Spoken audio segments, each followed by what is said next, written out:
Hi, everyone. This is Sam Silverman, Managing Partner of EB-5AN. Thank you for taking time to join us on today's webinar.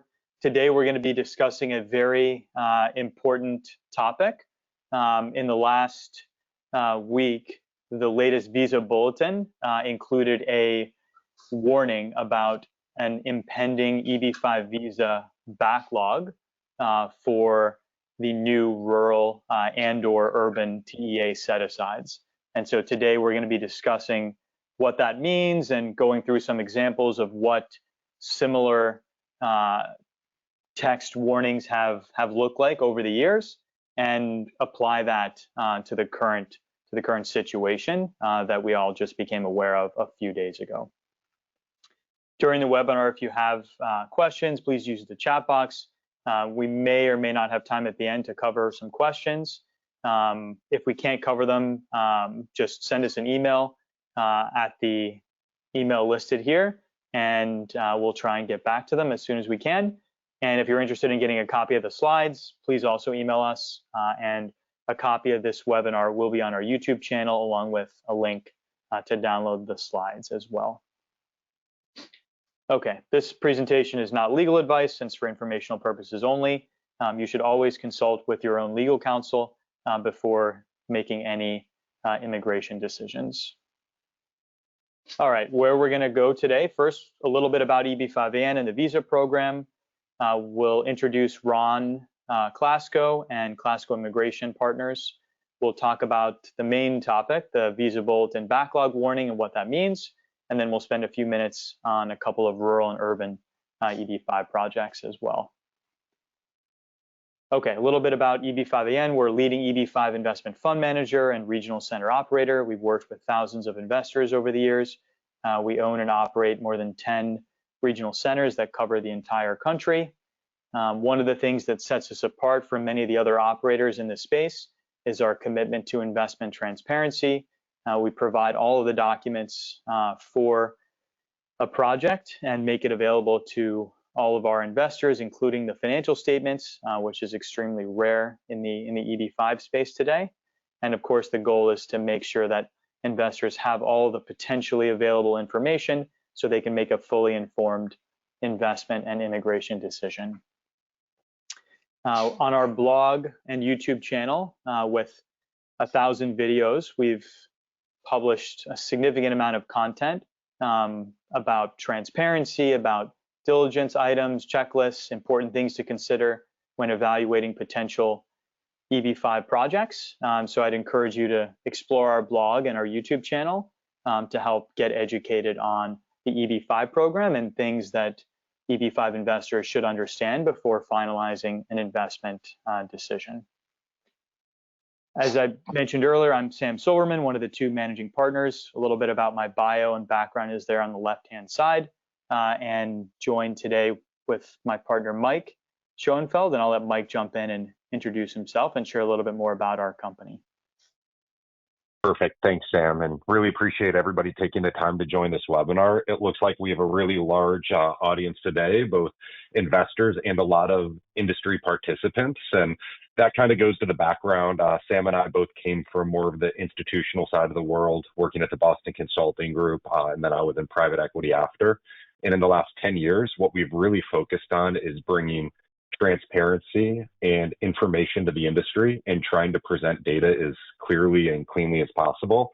And I think that's helped us to where, looking at the list of participants, lots of competitors, lawyers, friends, people from the industry, as well as investors or people looking to make their decision. And really appreciate everybody taking the time. And I'm sure we're going to have a very insightful webinar here. Yeah, this is definitely a very important topic and one that's drawn a lot of interest. I think we had over 200 people sign up for this webinar. So it's definitely important both for investors considering making an investment in the next few months, as well as those who've already made one post RIA over the last 2 years as well. And also we have the privilege of having Ahmed Khan, formerly with Klasko, and a number of other leading law firms as well, now with EB-5AN, join us, and I'll let Ahmed jump in and introduce himself. Yeah, thanks, Sam. So as you mentioned, my name is Ahmed. Very happy to be here. started my career with Clasco and have kind of run the gamut of other law firms as well, learning a lot of different aspects of immigration and especially EB-5. I've also been a regional center executive for over 5 years now, most recently at EB-5AN, of course, and at another leading regional center before that. So yeah, been in the EB-5 industry for over 12 years. Excited to talk about everything that's going on in the EB-5 industry today and really just help investors understand what the landscape looks like over the next few months. Perfect. Thanks, Ahmed. As I mentioned earlier, one of the things that makes our platform a little bit unique is that we cover the entire country in terms of our regional center network, which means we can select the most attractive and compelling projects, both rural and urban, from around the country. Unlike some of the other companies in this space, we're not limited to a specific geographic area. We're basically location agnostic, and we're looking for the absolute best projects regardless of their geographic location. This is a global map showing where many of our investors have come from. Most importantly here is that people of many nationalities and backgrounds from around the world have consistently found value in our investment approach. And we've had the opportunity to have our projects and some of our educational materials and industry updates featured in some of the leading publications, including the ones listed here. And it's my pleasure to introduce Ron Clasco. Ron is one of the most well-respected EB-5 immigration attorneys in the world, casually referred to as the godfather of EB-5. And we're very grateful that he's been able to carve out some time on short notice this afternoon to discuss his thoughts and experience, particularly given that he's been in the EB-5 space for such a long time and has seen other backlogs happen under prior rules. And so we're excited to have him with us today. Well, thank you, Sam, Mike, Ahmed, and good to talk to everybody. I'm not going to talk to you too much about my background. I think most of the people on the call, either we've worked together with, or represented, or been on other webinars with. So you see a little bit about my background. I guess the most recent thing that I've talked to some of you about is the federal court decision we got in the Bulletin case, which changes how a path of funds may be dealt with going forward, source and path of funds. And many of you have heard me on that subject on a couple of different programs. But I'm very happy to be with you today.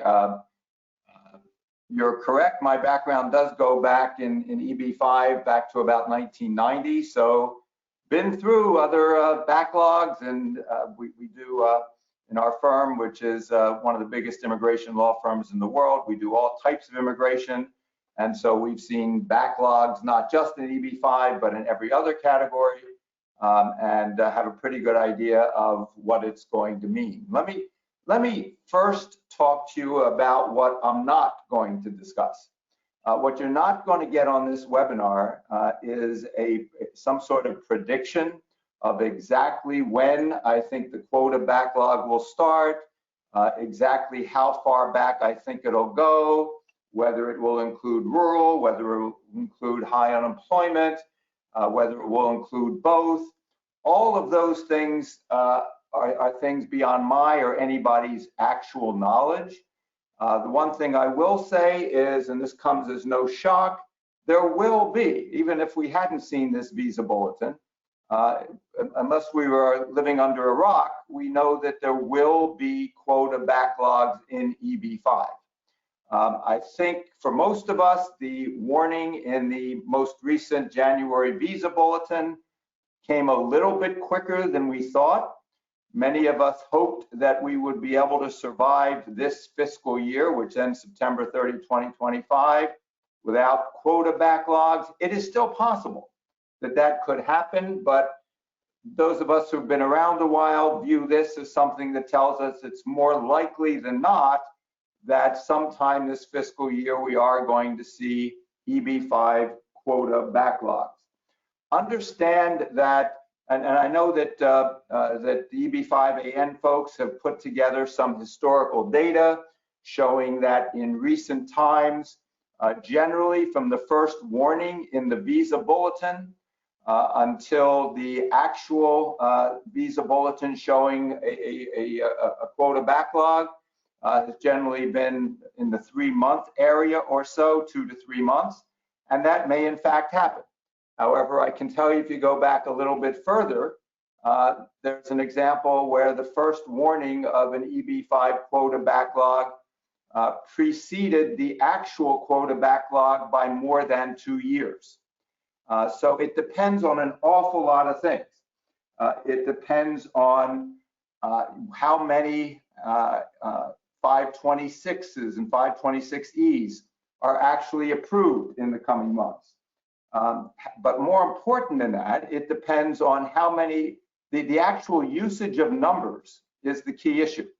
And the usage of numbers occurs when either the immigrant visa application overseas is approved and the person comes to the US and uses a number, or the adjustment of status is approved and the number is used.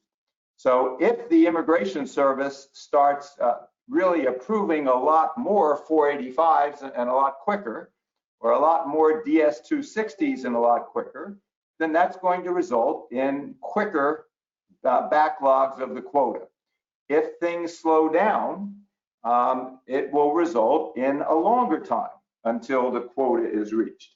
So all of these things are somewhat beyond our control. We're going to talk about how the new administration could impact this and what the historical example of the last Trump administration might have to do with this. But in the end, it's all going to depend on how many people actually in the next coming months actually get their green cards and actually use numbers. So with that said, let's talk about a couple of things that we know for certain. And then I want to go through with you 8 or 9 different issues that apply no matter when the quota is reached, no matter how far the backlog, no matter whether it applies to rural or high unemployment. So one thing we know for sure is that especially if you are in the United States, and especially if you are Indian or Chinese, and especially if you were considering concurrently filing for adjustment of status in order to get the employment and the travel document, that it is a smart thing to do that sooner than later. Now, there are issues with that. We've done other programs together where we've talked about, whether it's a good idea, and usually it isn't, to file for adjustment immediately after coming to the US. There are problems with that. So you definitely need to talk to your immigration counsel about this, but we know that there will come a point where the quota will not be current, most especially and probably most quickly for Indians and Chinese. And as soon as the quota is not current, it is no longer possible to file concurrent adjustment of status. We know that investors who are outside of the United States do not have that kind of an immediacy issue. However, even more when there are quota backlogs either in existence or coming. The one certain truth is that the sooner you file your application, the better it is. Because especially when there's quota backlogs, the key thing is getting your place in line. And usually when there are backlogs, they get worse before they get better. And so you want to, even if you're subject to a backlog, you want to have the earliest possible priority date. And the priority date is established on the date of filing the petition. So the one sure lesson from all of what we're going to be talking about is if you're thinking of doing EB-5, it is a good idea to do it sooner rather than later. So with that said, I want to talk about, Sam, Mike, and Ahmed, maybe on some of these slides with the charts and stuff, maybe you'll go through those. But I'd like to go to talking about 7, 8, 9 different things that I think everybody should be aware of as far as what the impact will be if there is a cutoff date in the visa bulletin. So, Sure. And Ron, if you want, I can just give a quick background on kind of sure, go what ahead. got us to today or what prompted this webinar, and then yeah, we'll let you take it from there. And thanks so much for even getting us to this point. So yeah, like Ron said, look, there's really no way for us to know when the backlog will appear. But also, as Ron said, unless you've been living under a rock, we all knew that it was coming, right? That the long-term forecast for an EB-5 investor has not changed because of the new January Visa Bulletin being published. Everyone kind of knew it was just a matter of time. Everyone knows the countries that are going to be most impacted. I think EB-5 investors now are more informed than they ever have been in the past. There's multiple law firms, multiple organizations, including IIUSA, AIIA filing FOIA requests, gathering more information on per country application breakdown and supplying that to the general public. So everyone kind of knew it was coming. This is just now creating that little bit of, okay, even the Department of State now realizes that it's imminent. It may be 6 months away. It may be 3 months away. It may not even happen in this fiscal year, but they are recognizing that the filing volume has reached a point where they're starting to surmise, okay, we may need to limit the amount of applications that we're accepting in a specific scope, because we're seeing a visa backlog kind of starting to develop. Now, we've seen this movie before, right? The first visa backlog, and probably the most famous and the one that had the most effect, happened back in 2015, and it affected China. And we're still kind of digging our way out of that if you look at the legacy unreserved category for EB-5. So Sam, if we go to the next slide, we'll talk, it was really just a 3-month warning. And if you scroll down and look at Part E of the Visa Bulletin, the Department of State basically notes, all right, look, we're seeing specifically from this country that we're seeing a big increase in visas being issued or green cards being issued, and sometime in the near future, this category is going to have a cutoff date. They've even here, you'll notice that they've said that it will remain current for all other countries. So I think one of the things that the Department of State has been really good about throughout this entire process, and something that they've actually mentioned at speaking opportunities in industry conferences over the last year, is they're going to try to give us as much information as possible, right? And if we go to the next instance of this in 2018 with Vietnam, that's exactly what they did, right? We got the China kind of update, and the fact that there wasn't going to be a lot of forward movement. At that time, there were still too many filings and not enough green cards that were available for China. But Vietnam kind of just came up on the map and said, all right, it's going to be subject to a final action date. And so they kind of separated the two different countries and didn't just give us, some kind of general warning. They were pretty good about it. 3 months later, sure enough, we saw Vietnam backlog on the visa bulletin. And then the third time that we saw this was with India back in June of 2019. Again, you see here that they've kind of broken it down country by country, and they mentioned that India is probably approaching its limit in July, and sure enough, 1 month later, we saw that visa bulletin reflect that cutoff date. So what does this mean? It doesn't mean that it's going to happen within 3 months or 1 month or anything like that. In fact, I think if you look at the language for the January 2025 visa bulletin, they don't specify a country and they don't specify a specific category. The Department of State just notes, look, it may become necessary in the near future to establish dates of filing and final action dates during the fiscal year. They don't mention any specific country. They don't mention any specific timeline. And we've seen them do that in the past. So I think this is just the beginning of the Department of State giving us some kind of clue as to how they're thinking and that they've recognized this. But I don't think it's time to sound the alarm bell and it's all going to happen in the next month. But it's kind of coming. And if you look at the data over the last 2 years since the RA, and Mike, maybe you can talk about this, it's not hard to see what they're seeing, right? I think we all see this. Exactly. Thanks, Ahmed. And that's one of the advantages that we have this time versus the prior 3 backlogs that we saw, is we have real data broken down by country, by category. And thanks to the work with the FOIA request, this is data through July of 2024. So we know there's another full 5 months of filing since then. So definitely hundreds more applications, if not 1,000 plus. We don't know yet. We'll know more on that by the end of the year.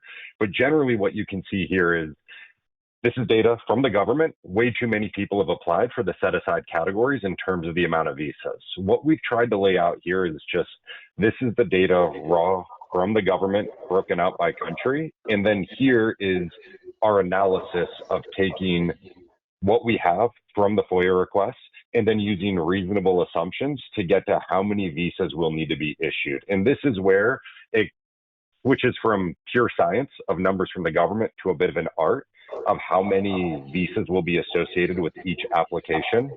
The multiplier that we're using is 2. We think anywhere in between 2 and 2.5 is likely the right number to get to the total visa usage based on approval rate, family members, and things that we're seeing based on the FOIA requests.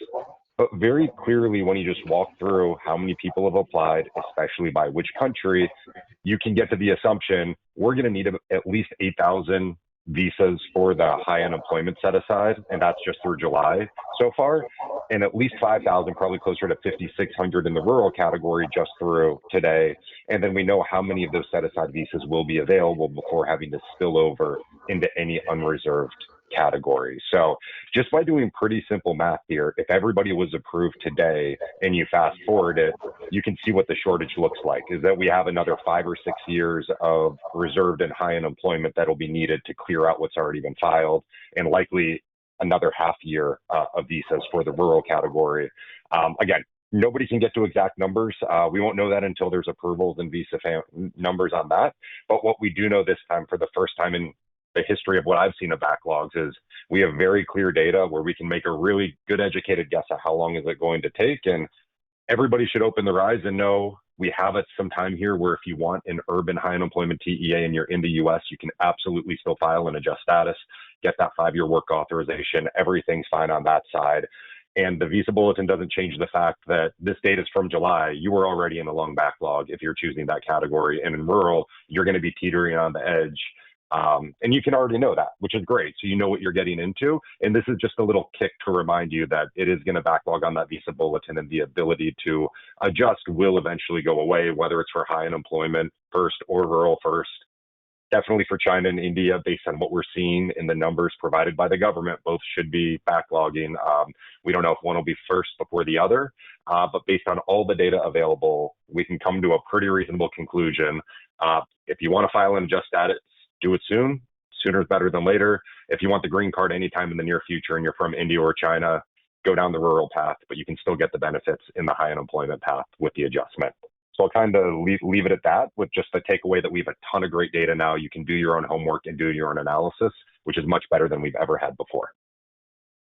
Yep, and we will have a little bit more. We will have a little bit more warning. We're going to get to that on a later slide. But if there was a backlog announced, in February or March, there will still be a few week kind of final grace period for investors to file applications, and we'll let Ron kind of walk us through that a little bit later. But before we move onto some more thoughts from Ron, Ahmed, do you have anything else you want to add on this one? Yeah, I think Mike has really summarized the data that we've put together here in a good fashion, right? And again, I just want to reiterate, this isn't something, it's not like the visa bulletin has changed the long-term outlook. Any investor who was already considering EB-5, we've shared this slide before. It's not like this is new data or new information that has completely shocked the industry. We all knew kind of where we were all headed. I will say that, some investors might look at this, and I don't want them to think it's completely fruitless either, right? You're looking at an urban high unemployment area project, we really liked it, and you're looking at a 5,900 visa shortage, knowing that there's only going to be 1,000 visas after 2025 per category. It's a little bit better than that. There's a lot of other factors that come into play, such as the actual approval timelines, right? We're seeing anywhere from 1.5 years upwards for high unemployment. So you're not waiting as long as you might think. There's also more than just the 1,000 visas set aside for Indians and for Chinese investors per year. It's a little bit more complicated on how the waterfall works for visa allocation at the Department of State. So There's a bunch of other factors here, but use this as kind of a relative idea of what's been going on in the industry. The numbers speak for themselves, right? There's been a large number of high unemployment TEA applications already. And let's face it, there's half the number of visas available on a yearly basis. And on the rural side, there has been a large number of applications, but not to the same extent. And yeah, there's double the number of visas available on a year-to-year basis. So think about the priorities as an investor, right? If you're an attorney and you're advising clients, I think this is a good way. This is a good time to start letting them know, like, look, if your priority is getting the green card as quickly as possible, and you're from a traditionally backlogged country, you should probably give a little bit more weight to the rural category. If you are okay with a slightly longer wait period, maybe an extra 3 to 4 years or whatever it may be, for the green card itself, right? You're not dying for the green card. You're okay with the EAD, the advanced parole, which will run up all the way until you get that conditional green card in hand. You just want to kind of lock in your status and have a little bit more freedom in the U.S. Fine, that's totally okay to still consider urban TEA while you can. So I think with that, let's turn it over to Ron and talk about some of the implications of the visa actually backlogging and what that means pretty much immediately for a lot of the people who are considering EB-5, whenever it is that happens. Thank you. So concurrent adjustment of status, as I mentioned before, is the single most immediate concern when we see the visa bulletin. So for many of our clients, the ability to file the I-485 with the employment authorization and the travel document applications is really critical. In one of my recent blogs called Why EB-5 is Better, it's one of the points I emphasize, that when the Reform and Integrity Act added concurrent adjustment of status for EB-5, it really created a boom for the EB-5 industry. So this, for some people, at some point, when there is a quota cutoff date, the ability to do concurrent adjustment of status will go away. However, the good news is that if you have filed concurrent adjustment of status, even if there's a long quota backlog, even if it's years and years of a backlog, you will still be able to keep and extend your employment authorization. You will still be able to keep and extend your travel document. If you were an Indian EB-2 or EB-3, was dependent on continuing to work with your employer, you'll still be in a position where you're not dependent on an employer, and you can continue to extend EAD and AP. Now, there's two different sides to this coin. On the one hand, if you're in the US and you were thinking of EB-5, again, this may lead you to decide to do it sooner rather than later. And I think it was Sam mentioned, you will get some notice of the quota backlog, usually about 20 days or so in advance of the cutoff date being implemented. You receive an advance copy, or we receive an advance copy of the visa bulletin that tells us on the 1st of the next month there will be a quota backlog. And so we'll usually have the better part of 3 weeks to act quickly to file concurrent adjustment for those who want it. However, again, as I've said before, this does not mean that it's a wonderful idea if you're outside of the US now to come in on a B1, B2 visa and immediately file a concurrent EB-5 and I-485. Because without going into a lot of detail, because we've done it on other webinars, but there's something called preconceived intent. And in many cases, it's a good idea to wait some number of months after entry before filing for concurrent adjustment of status. The second thing to talk about is the Child Status Protection Act and the issue with children who are nearing the age of 21. So what you need to understand is that the Child Status Protection Act protects against long processing times by the Immigration Service. So if the 526E takes 18 months for USCIS to adjudicate, that means that the child's age is frozen during those 18 months. But if at the end of the 18 months, and there's now an approval, and the quota is not current, there's a backlog, then the child's age is unfrozen. It's no longer frozen. So when we have no quota backlogs, it's usually safe to be able to file the 526E before the child's 21 and protect the child's age. When there are quota backlogs, it becomes important to file, some period of time, preferably years, before the child turns 21.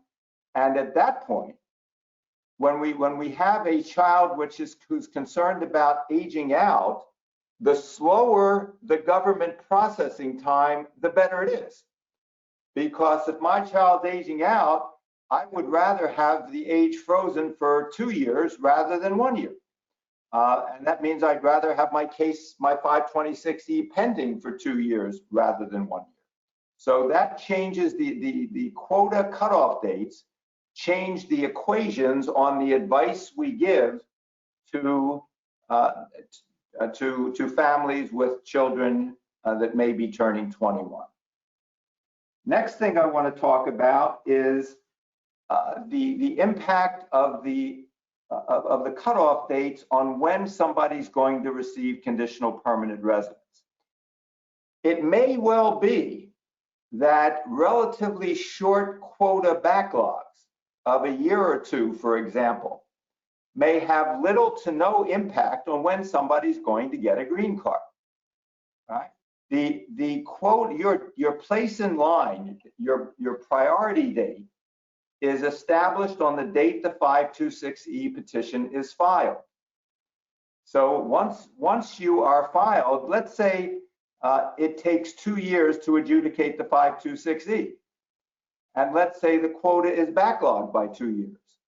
Well, by the time you get the approval, your priority date from 2 years ago is current.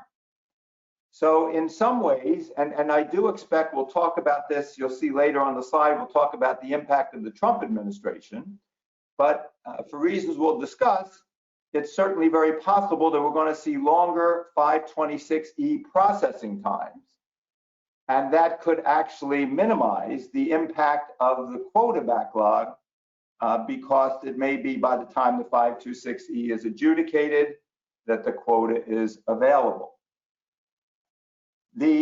What we end up seeing in forthcoming visa bulletins will certainly have, as Ahmed was talking about, an impact on project selection.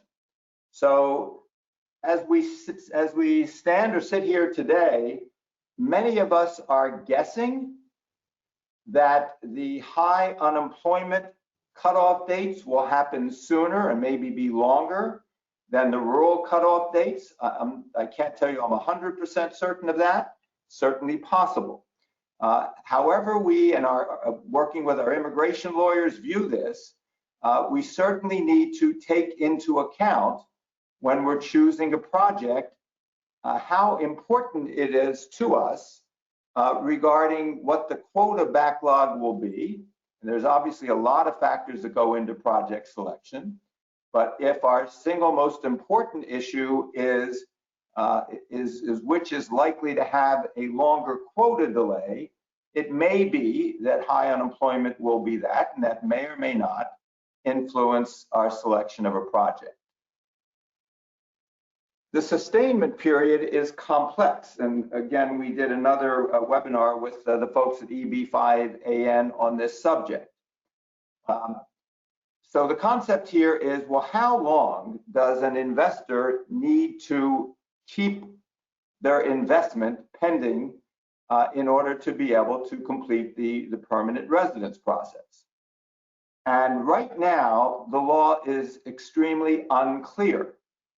The Immigration Service regulation says that you have to sustain your investment for 2 years beyond the date that you get your conditional permanent residence. The Immigration Service pronouncements about a year or so ago, based on their interpretation of the RIA, is that you don't have to sustain it that long. You only have to sustain it for a total of 2 years from the time you make your investment. How that will end up being resolved will be determined by a federal court, and is presently pending in federal court litigation. The bottom line is that if you're conservative and you're going to stick by the language of the regulation that says you have to sustain your investment for 2 years beyond the date of your conditional residence, quota backlogs will potentially significantly extend the sustainment period. Because if it takes you longer to get your conditional permanent residence, let's say it takes you a year or two longer than it otherwise would have, then that's going to extend your sustainment period by another year or two.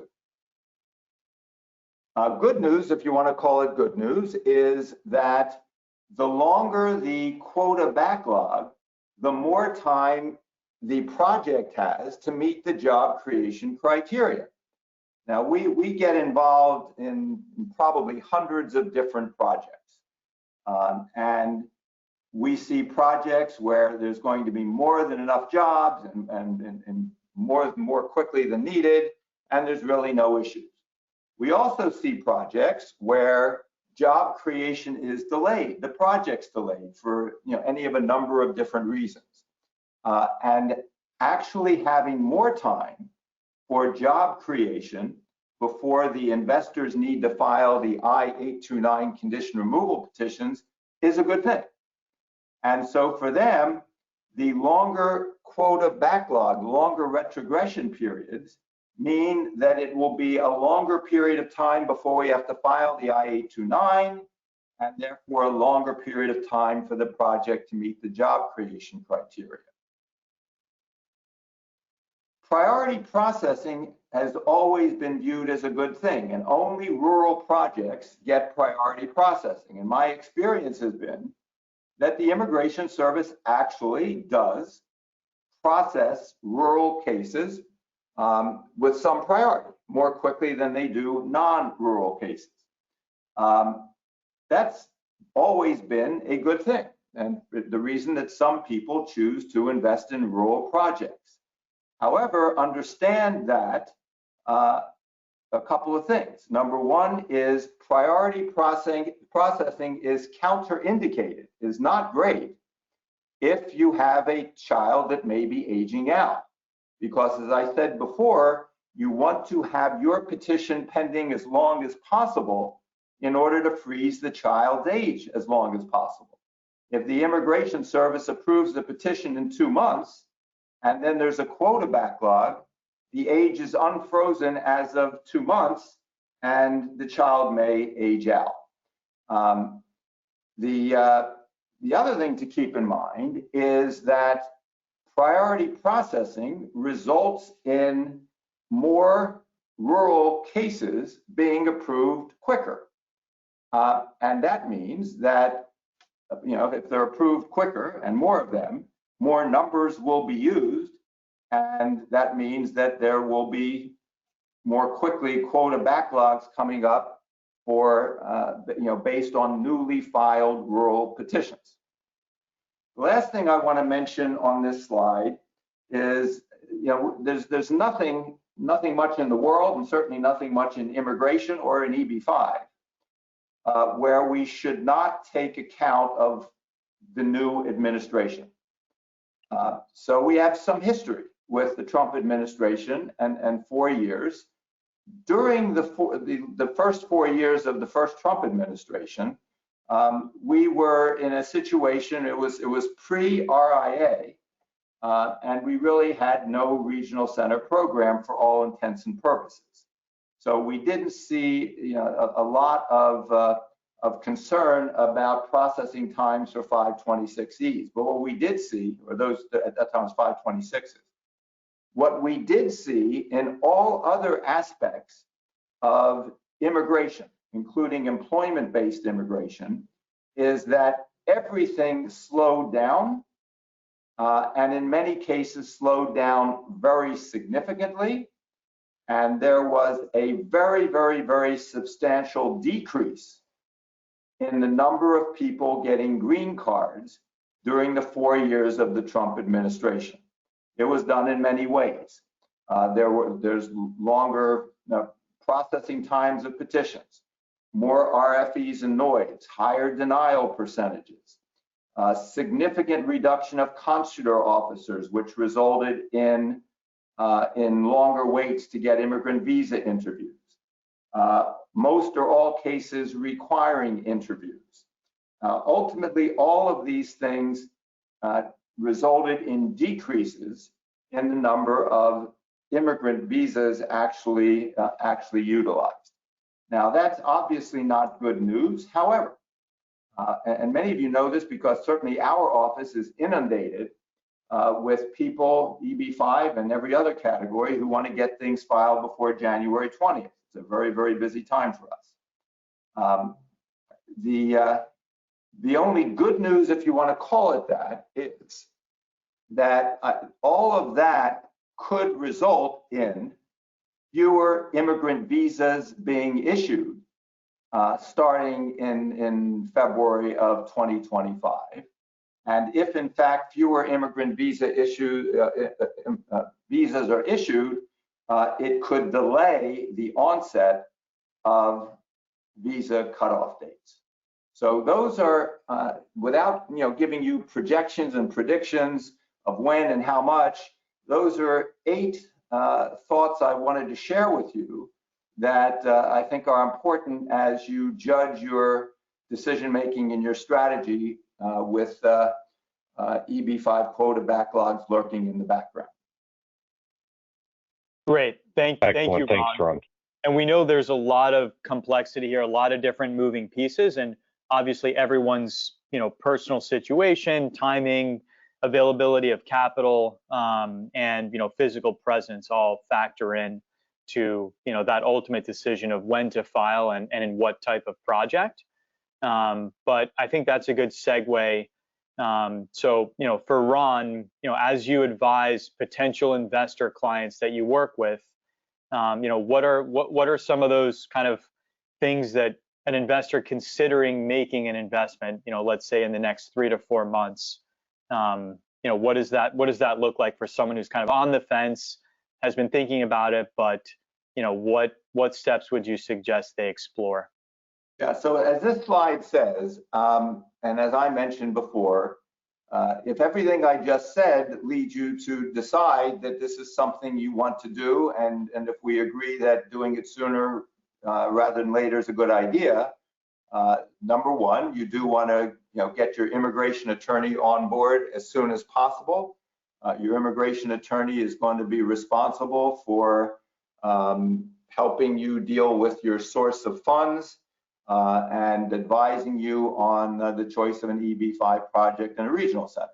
So certainly get your immigration attorney retained before you go to any other step, before you choose a project, before you start making transfers of capital in anticipation of an EB-5 application.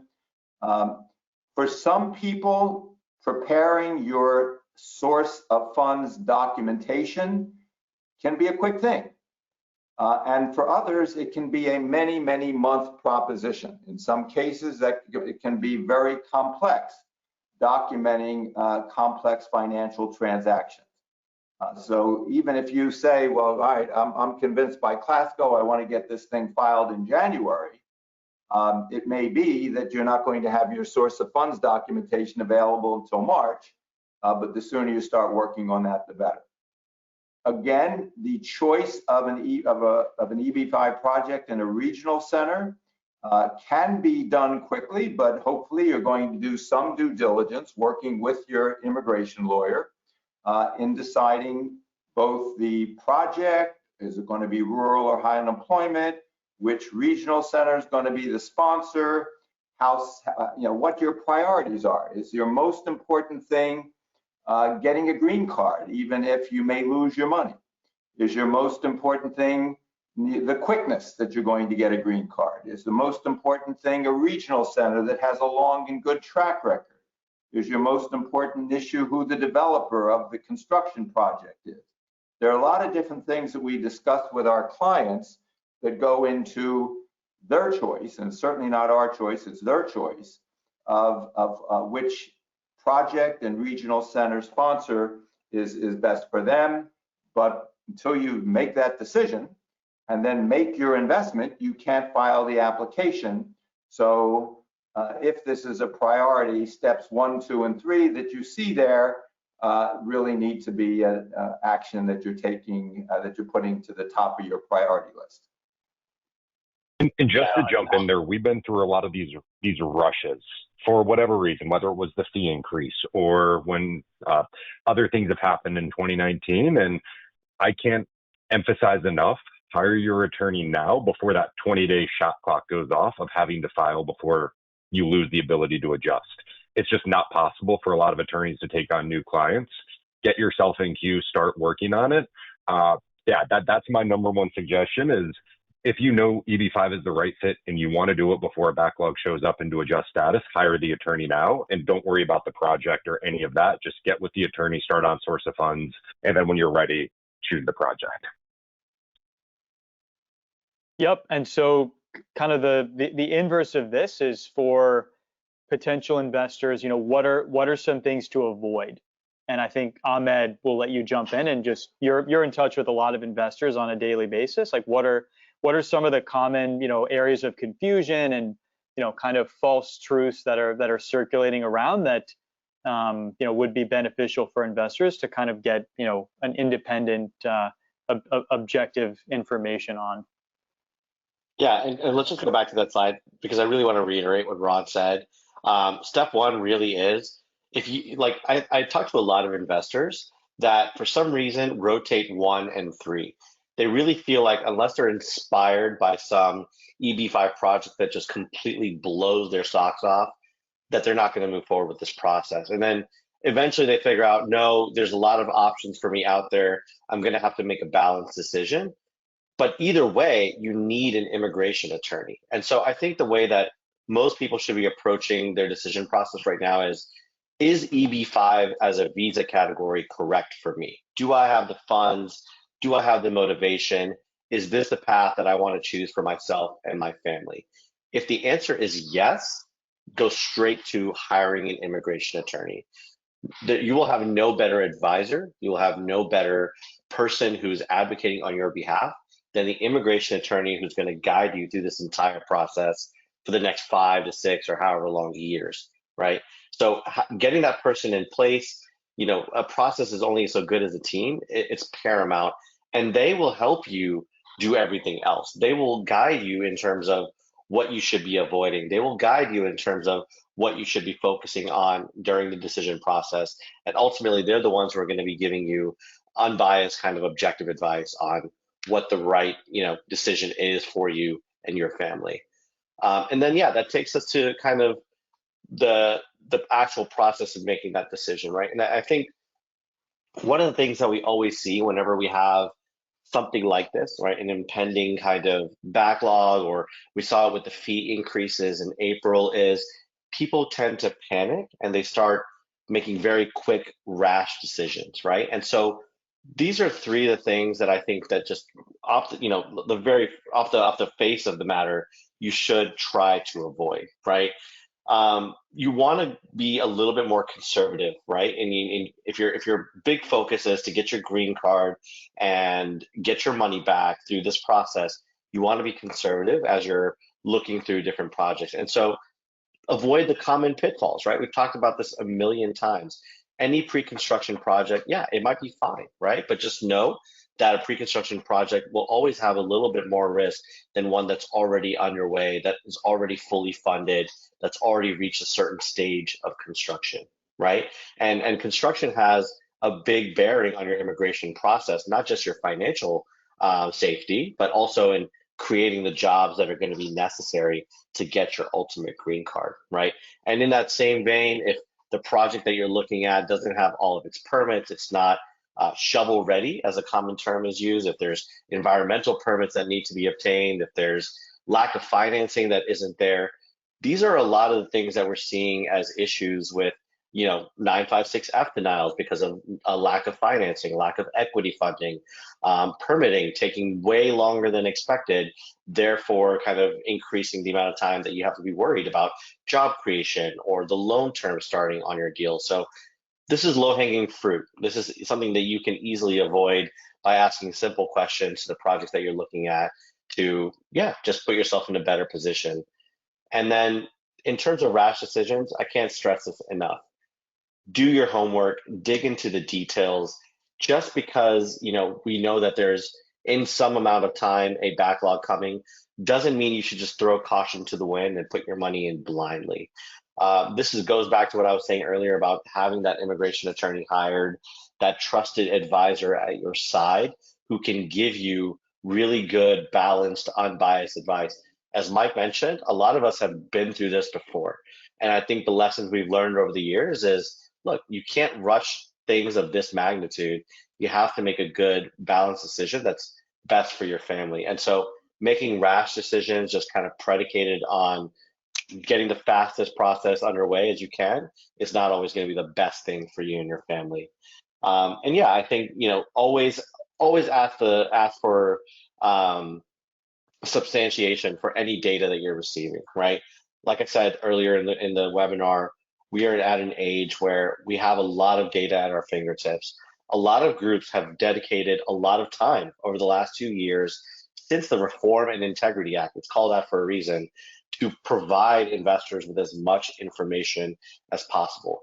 And you don't have to take our word for it. You don't even have to take your attorney's word for it. There's a lot of government provided data out there that as an investor, you now have access to. A lot of the investors that we speak to are in tech and data driven fields. Use that data, extrapolate from it, make your own determinations, make your own conclusions, and use that to make a decision that you, at the end of the day, are comfortable with. And I think, Ron did a really great job of kind of pointing out what the immediate kind of result of a backlog would be. Think about what's really important to you, right? I said this, I've said this now 3 or 4 times during this webinar. The long-term outlook for EB-5 has not changed because of the January visa bulletin, right? The things that will change is your ability to get that EAD AP, right? Maybe if you're overseas and you're thinking about timing to get to the US, that might be impacted a little bit. And you certainly want to think about the CISPA and age out ramifications that Ron laid out so clearly for everyone to kind of help everyone understand how that plays into it as well. So I think there's a lot to absorb from this. It's a small piece of news that we've received, but there's a lot that it kind of influences and affects. But I think that being measured in your approach and making sure that you're doing the necessary research will be a good way to make a great decision for yourself and your family and achieve success with the EB-5 program. Perfect. Thanks, Ahmed. And now to kind of give us a quick summary before we move over back to Ron with some of the mechanics about that early warning that we touched on earlier. Mike, do you want to walk us through some of the kind of just major takeaways from this recent announcement on the visa bulletin? Absolutely. And as Ron said, nobody knows, no one has a crystal ball exactly what's going to happen, but we've got data. So at a minimum, at least one country in one category, either urban or rural, will be backlogged. Now, looking at filings, there have been over 4,000 high unemployment filings, around 3,000 rural high unemployment filings. You can generally get a sense of what's going to happen here. There's a lot more in the high unemployment category. Not nearly as many have been approved, but there haven't been even close to enough rural applications approved to cause a backlog there either. So we don't know exactly what they're going to do, but we know based on the warning, at least one, probably 2 countries, China and India, based on the applications, in at least one category can be it's more likely high unemployment than rural, and we're going to have to wait and see how they publish that. Next is that because of this, even though, as Ahmed mentioned many times, this does not really change the long-term outlook for investors, especially those outside of the country, it will create a rush, which will create more investors in each category, which will create an even longer backlog. So unfortunately, it's kind of a self-fulfilling prophecy that this could push a lot of people that were considering it to invest in a short period of time and then push out the long-term timelines of getting the final green card eventually.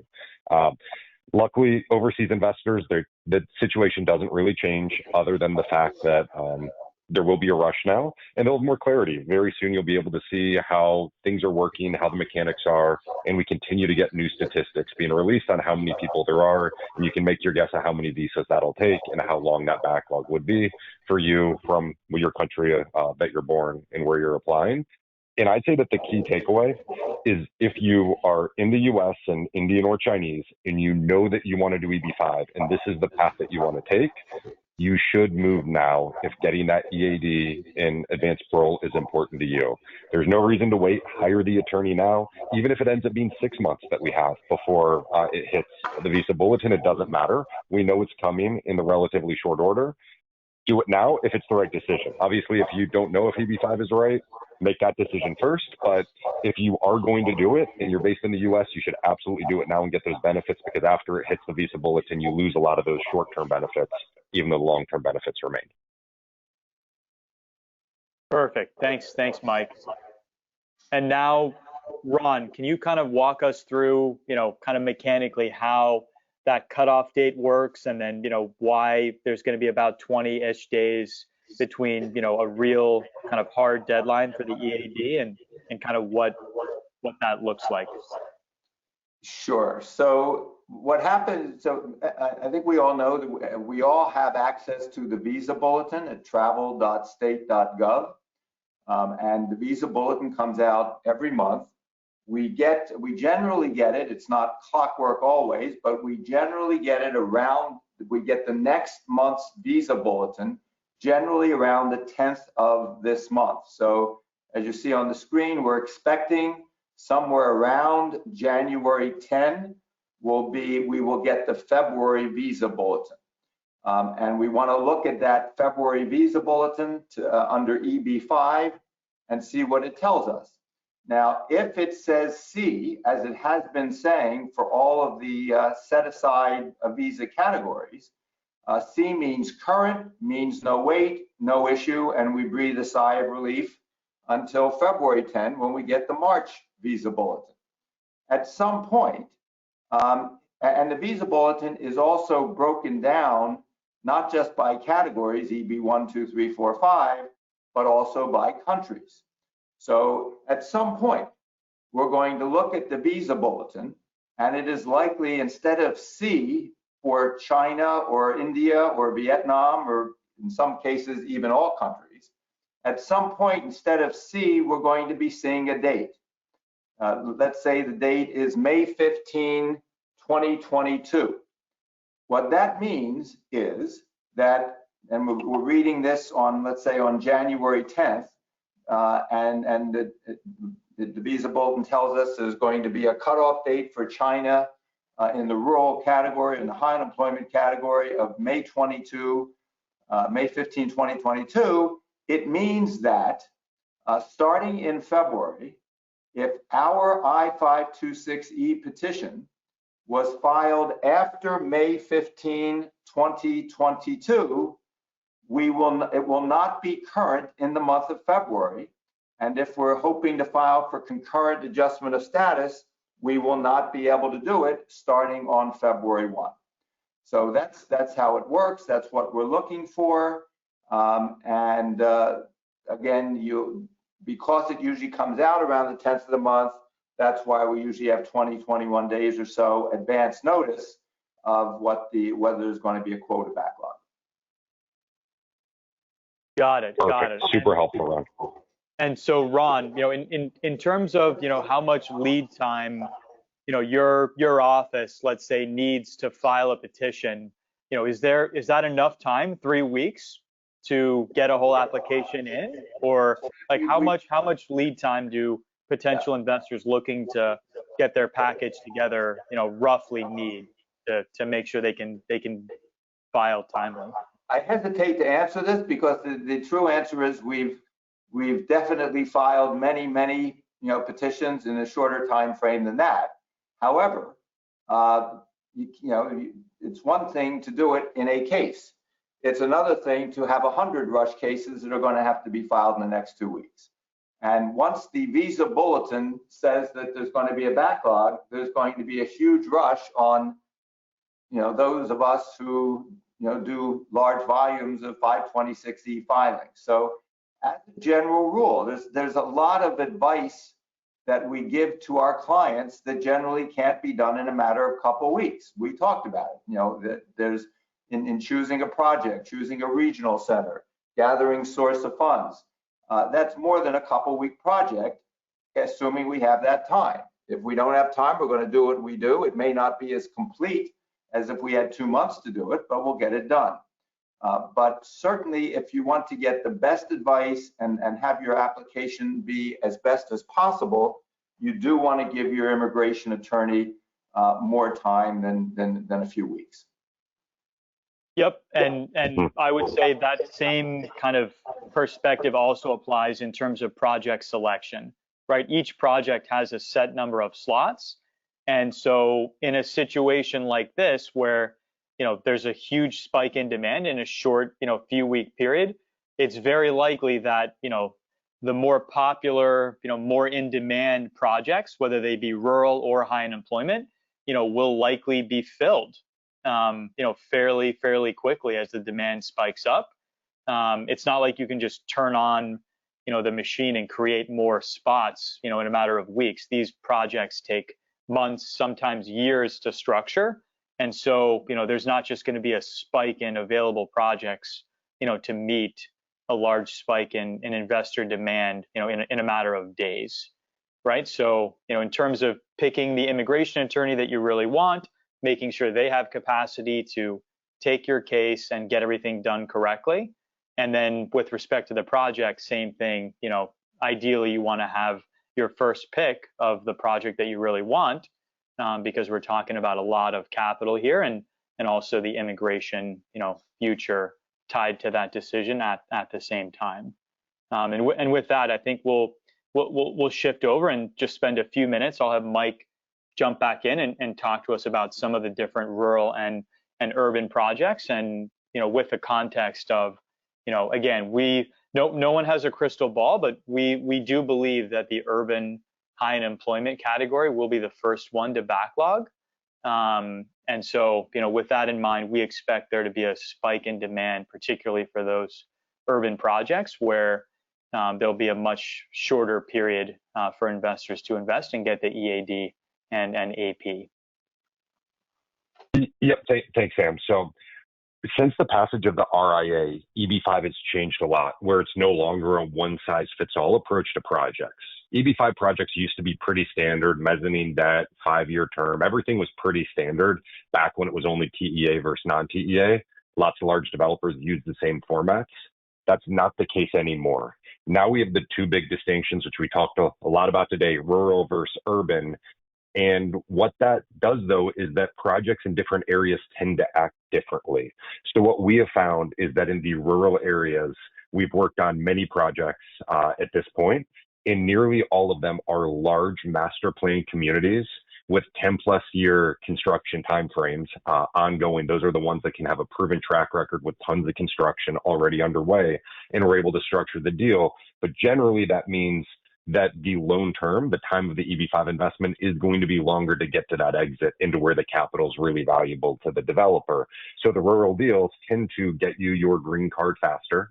You'll be processed faster. There's more set-asides. Even if both were to backlog based on the data, you're getting the green card much faster in rural, but your money will likely be tied up longer, although with these types of deals, there's cash flow, and it is very possible that they repay earlier than the maximum term, but you should never count on that. So we have two projects available now. One is Rocky River, which is the follow-on to our Twin Lakes project. It's another Crestwind community built by the Coulter Group right outside of Charlotte, North Carolina. That's a great rural deal. We expect to get the 956F approved soon, and we recently launched that. Our other rural deal is Tamarack Resort, located right outside of Boise, Idaho, an amazing ski, golf, and lake resort. It's been under construction for many years. There's a great developer and strong equity in it, and they're using this as the growth capital. And that project is 956F approved with all jobs created for every investor and qualifies as rural. So that's the project that has all jobs, is pre-approved, and is really attractive right now to lots of investors looking for that rural TEA. But both of those are longer. Tamarack could be up to 6 years, although we expect a little shorter. Rocky River up to 7 years. In terms of the urban category, this is where we've been able to get a little bit more creative. There's thousands of really good high unemployment deals that qualify under the high unemployment category. So we've been able to cherry pick the ones that we could structure in a little bit of a unique way for investors of what they were demanding. And that includes our One Tampa project on the lower right, which is a loan style project with a repayment guarantee that should be returning money in between 3 and 4 years from today. Short investment time frame. There's a distribution restriction to where when that project's done, the developer gives the money back. It is an urban TEA, so assuming you're eligible for repayment, you can get it. If for some reason the sustainment period changes, then you would have a problem and have to maintain the at risk. But that was designed to be that safe loan, but with a really short duration to get the money back in the urban category because you can adjust status and get a lot of the benefits. The Boynton Beach deal is one of our few equity projects where you are getting a bit more upside in terms of return, where you're investing alongside the developer in the equity part of the capital stack. And that one is also targeting a relatively short repayment timeline of under 4 years with a real rate of return associated with it. And again, all of these are different flavors. There's no one size fits all. It really matters what the priority of every investor is, whether it's get the green card quickly, get the money back as fast as possible, get a return, but know that you're taking a little bit more risk and be in the equity position. We have all flavors of deals depending on priorities, and always want to make sure that it aligns with what an investor is looking for. And what I'd say is, as we've highlighted on this webinar, we definitely want investors to get their attorney on board, do the source of funds, figure out what's actually most important to you. Can you wait 5+ years to get the green card on the EAD and AP? If that's okay with you, great. If not, you want that green card in hand as fast as possible, choose rural. So overall, we have a lot of good projects. We're happy to speak in detail about them. Please reach out to us. And I'd say definitely reach out to Ron and team. Classical Immigration is one of the best in the business. They have a great track record of getting approvals. We love working with them. And overall, we appreciate everybody's time spending with us today for this groundbreaking development that we knew was coming, but it's finally hit where something is going to change. And thanks again, Ron, for taking the time with us. My pleasure. I always enjoy it. Thank you. Yep. And again, if anyone has questions that we weren't able to cover, please reach out to us. Ron's contact details are there. Feel free to schedule a call with our team, and we're happy to spend time, walk you through the different questions, concerns that come up. One other thing to just quickly note is independence. So Ron and his team are completely independent from EB-5AN. And so we really value independence with respect to the attorneys that work with our clients. As much as we like Ron and we refer a lot of clients over to his team, investors can select any EB-5 attorney, that they like. When working with us, we don't have any restrictions whatsoever. You just want to make sure that you interview a couple attorneys and find that right fit in terms of personality, responsiveness, and relevant experience. And just keep in mind that it is a long-term relationship. You are going to be married to that person, for a number of years. This is not, just a 1 or 2 month process. And so, you really want to pick somebody that you're comfortable with, that is going to be there, and make sure the whole process goes smoothly. And Ron and his team have worked with literally thousands of investors over 25-year plus career. So he's very experienced in all aspects of the process. So thank you again, Ron. We really appreciate it. And we hope this was helpful for anyone. And again, questions, please don't hesitate to reach out to us.